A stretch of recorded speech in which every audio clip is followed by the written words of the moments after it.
انہوں نے اب کیا کیا ہے؟ اب دو قانون لے کے آ رہے ہیں.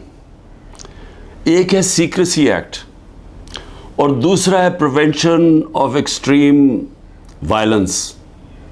وہ ایک میں ہی کیا کر رہے ہیں کہ آپ انٹیلیجنس ایجنسیز کو کسی مثلا میرے اوپر ایک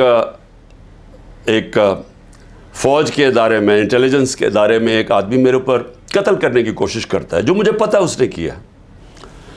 میں نے اگر اس کا نام لے لیا تو ویسے ابھی انہوں نے میرے اوپر غداری کا کیس کر دیا ہے کہ یعنی میری جرت کیسے پڑ گئی کہ میں نے اس کا نام لے لیا ایف آئی آر کے اندر. وہ ایف آئی آر بھی نہیں ہوئی تو میں غدار بن گیا ہوں.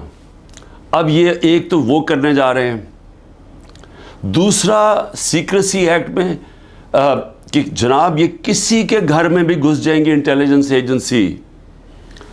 ہمارے گھروں میں تو گھس ہی رہے ہیں. میرے گھر کے اوپر حملہ ہوا، دروازہ توڑ کے 40 لوگ اندر آ گئے، گھر میں جو چیزیں پڑی لوٹی، لوگوں کو مارا دھاڑا، اٹھا کے لے گئے خنسامے کو. وہ جو مالی تھا، 2-3 ورکرز سب کو اٹھا کے لے گئے. تو وہ تو ہو ہی رہا ہے ہمارے گھروں پہ. اب یہ فیصلہ کیا کسی کے گھر میں بھی یہ جا سکتے ہیں کہ کسی کے گھر میں بھی جائیں گے، کہیں جی ہم سرچ وارنٹ کے بغیر اندر گھسیں گے، کوئی چیز بھی اٹھا لیں گے. میرے گھر جب آئے تھے تو اسلحہ چھوڑ کے چلے گئے کہ جی اسلحہ ملا ہمیں یہاں سے.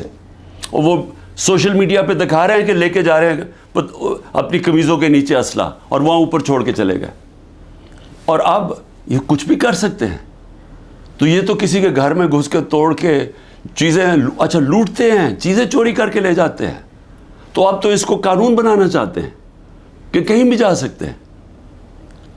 تو یہ جو جس طرف اب یہ لے کے جا رہے ہیں ملک کو، تو یہ تو سیدھی کہہ دیں کہ جی آپ ہمارے غلام ہیں، ہم آئے ہیں اوپر آپ کے اوپر بیٹھنے آئے، آپ ہمارے غلام ہیں.